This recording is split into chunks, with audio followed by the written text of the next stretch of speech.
नमस्ते दोस्तों, the secret book पर आप सभी का स्वागत है। आज हम बात करने वाले हैं पैट्रिक किंग की किताब read people like a book के बारे में। लोगों के व्यवहार पैटर्न को समझना हर इंसान के सोचने, समझने और व्यवहार करने का एक खास पैटर्न होता है। अगर हम इसे पहचानना सीख जाएं, तो किसी के भी इरादों, भावनाओं और फैसलों को समझना और उनका पहले से अनुमान लगाना आसान हो सकता है।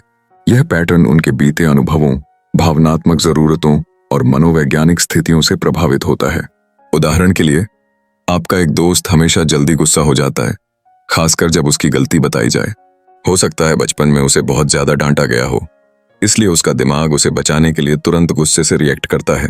अगर आप यह पैटर्न समझ जाएं, तो आप अगली बार उसके रिएक्शन का अनुमान लगा सकते हैं।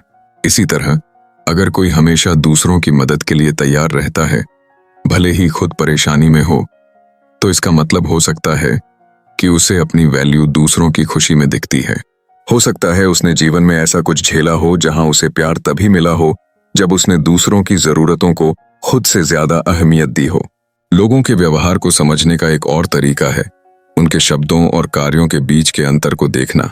कई बार लोग कुछ कहते हैं, लेकिन उनका असली इरादा कुछ और होता है। जैसे कोई सहकर्मी कहता है कि उसे आलोचना से फर्क नहीं पड़ता, लेकिन आलोचना होने पर हफ्तों परेशान रहता है। इसका मतलब है कि उसके शब्द और उसके असली विचार मेल नहीं खाते। लोगों के व्यवहार का विश्लेषण करते समय हमें यह भी देखना होता है कि वे अलग अलग परिस्थितियों में कैसे रिएक्ट करते हैं। कोई व्यक्ति दोस्तों के साथ मजाकिया हो सकता है, पर काम में गंभीर। इसका मतलब है कि वह माहौल के हिसाब से खुद को ढालने में अच्छा है। लेकिन अगर कोई हर जगह एक जैसा व्यवहार करे, तो उसका व्यवहार उसके अंदरूनी व्यक्तित्व से जुड़ा है। कई बार लोग दूसरों को प्रभावित करने के लिए नकली व्यक्तित्व अपनाते हैं। जैसे कोई बहुत कॉन्फिडेंट दिखने की कोशिश करता है, पर मुश्किल सवाल पर असहज हो जाता है। अगर आप इन पैटर्न्स को पहचान लेते हैं, तो आप जान सकते हैं कि कौन असली है और कौन सिर्फ दिखावा कर रहा है। हमारे व्यवहार के पैटर्न हमारी मनोवैज्ञानिक जरूरतों से भी जुड़े होते हैं। कुछ को हमेशा सही साबित होने की जरूरत होती है, कुछ को अटेंशन और कुछ को कंट्रोल। अगर आप किसी इंसान की सबसे अहम जरूरत को समझ लें, तो आप उसके व्यवहार का अंदाजा लगा सकते हैं। उदाहरण के लिए, जो हमेशा ग्रुप में सबसे पहले बोलता है, उसे ध्यान पाने की जरूरत होती है। व्यवहार पैटर्न को समझने का एक और तरीका है लोगों के फैसलों का विश्लेषण करना। कोई बड़ा फैसला सिर्फ तात्कालिक स्थिति पर निर्भर नहीं करता, बल्कि पिछले अनुभव, डर और इच्छाएं भी इसमें भूमिका निभाते हैं। अगर कोई नया अवसर ठुकराता है क्योंकि उसे फेल होने का डर है, तो हो सकता है उसने पहले कोई बड़ा रिस्क लिया हो और नाकाम रहा हो। लोगों के व्यवहार पैटर्न को समझने से न सिर्फ हमें उनके बारे में जानने में मदद मिलती है, बल्कि हम अपने रिश्तों को भी बेहतर बना सकते हैं। आखिर में, लोग बदलते हैं, लेकिन उनका बदलाव भी एक पैटर्न में ही होता है। अगर आप इस बदलाव के पैटर्न को भी पहचान लेते हैं, तो आप ये भी समझ सकते हैं कि कोई व्यक्ति अपने जीवन में किस दिशा में बढ़ रहा है। तो अगर आप लोगों को बेहतर तरीके से समझना चाहते हैं, तो सिर्फ उनके शब्दों पर मत जाइए, बल्कि उनके व्यवहार को ध्यान से देखिए। उनके अनुभवों, इच्छाओं, डर और जरूरतों को समझिए। बॉडी लैंग्वेज और चेहरे के हाव भाव को पढ़ना किसी को समझने के लिए सिर्फ उनकी बातों पर ध्यान देना काफी नहीं है, बल्कि बॉडी लैंग्वेज और चेहरे के हाव भाव में भी बहुत ताकत होती है। कई बार लोग कुछ कहते हैं, लेकिन उनका असली मतलब उनके हाव भाव से झलकता है। उदाहरण के लिए, आपका दोस्त कहे कि वह ठीक है, पर उसकी आवाज धीमी हो, आंखें झुकी हों और कंधे ढीले हों, तो शायद वह सचमुच ठीक नहीं है। उसके शब्द कुछ और कह रहे हैं, पर उसका शरीर कुछ और।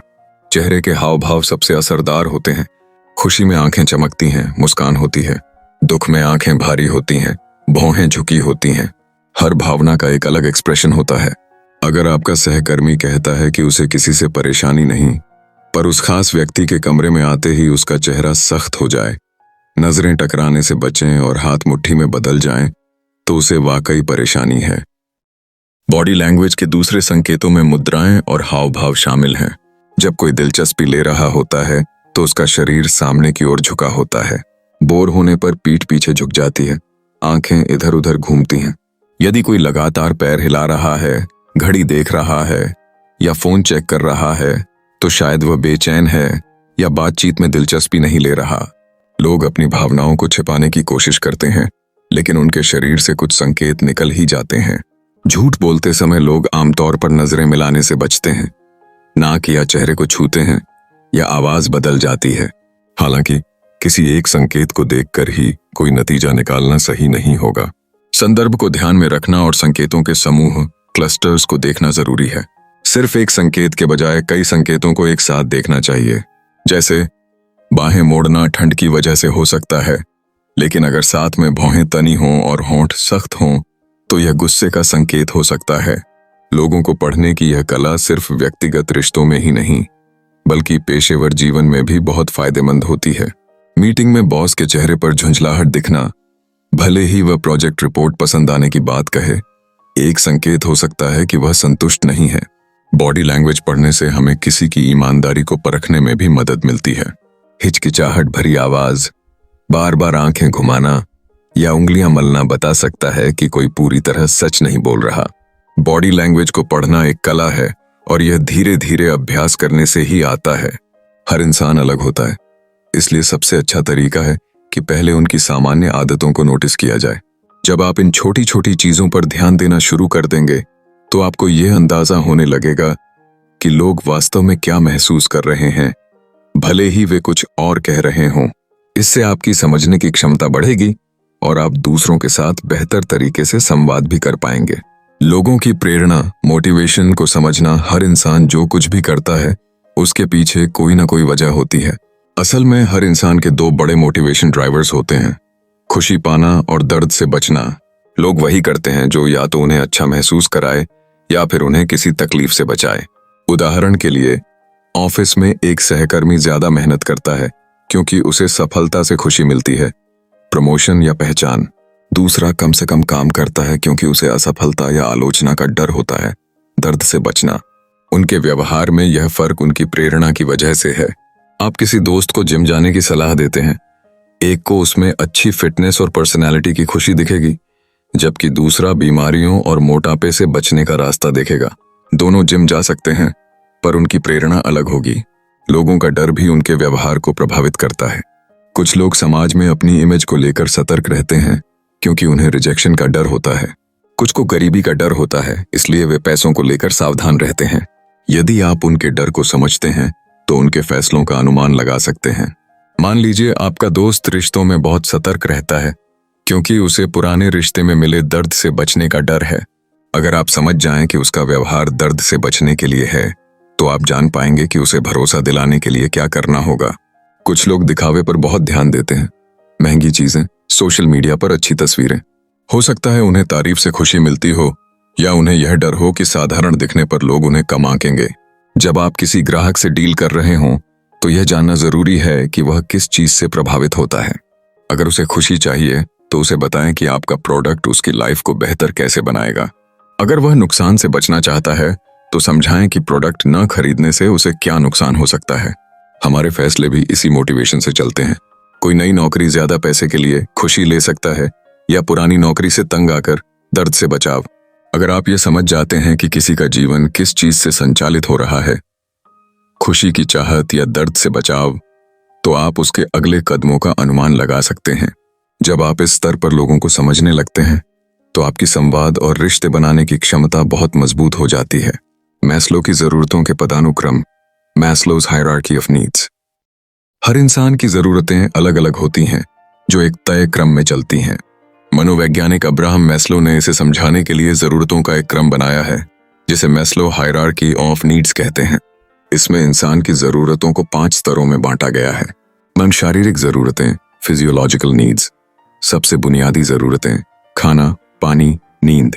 अगर ये पूरी नहीं होंगी तो व्यक्ति का पूरा ध्यान इन्हीं पर रहेगा। सुरक्षा की जरूरतें, सेफ्टी नीड्स, नौकरी की स्थिरता, घर, सेहत और भविष्य की सुरक्षा।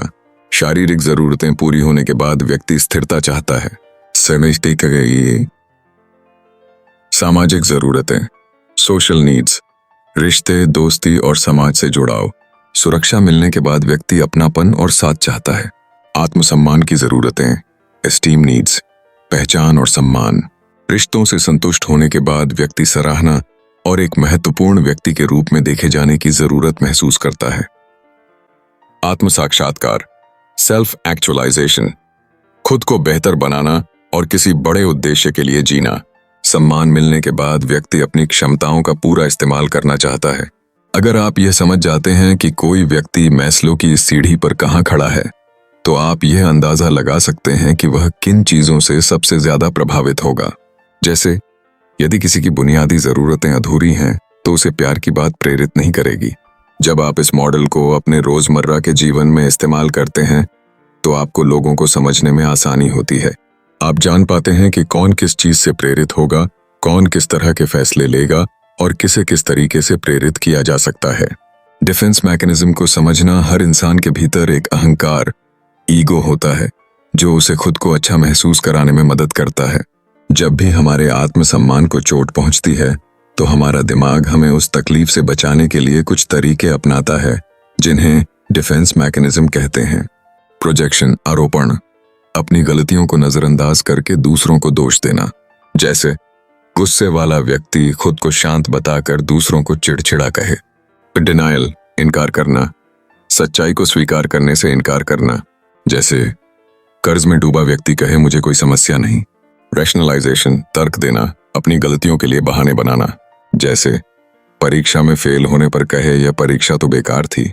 रिप्रेशन, दबाना, दर्दनाक भावनाओं को अवचेतन मन में दबा देना। बचपन के कड़वे अनुभव याद न रखना, पर उनका व्यवहार पर असर पड़ना।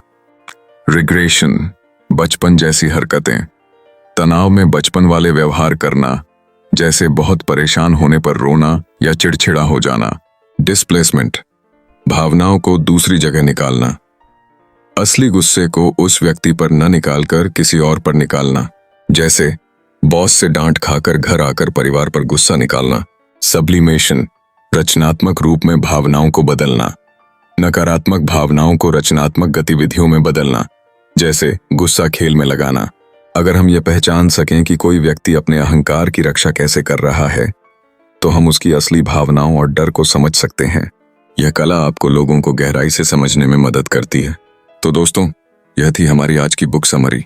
आपको कैसी लगी कमेंट करके जरूर बताएं और धन्यवाद आपका समरी एंड तक सुनने के लिए। अगर आपको यह समरी पसंद आई और आप ऐसे ही और भी ज्ञानवर्धक किताबें जानना चाहते हैं, तो कृपया द सीक्रेट बुक चैनल को सब्सक्राइब करना न भूलें।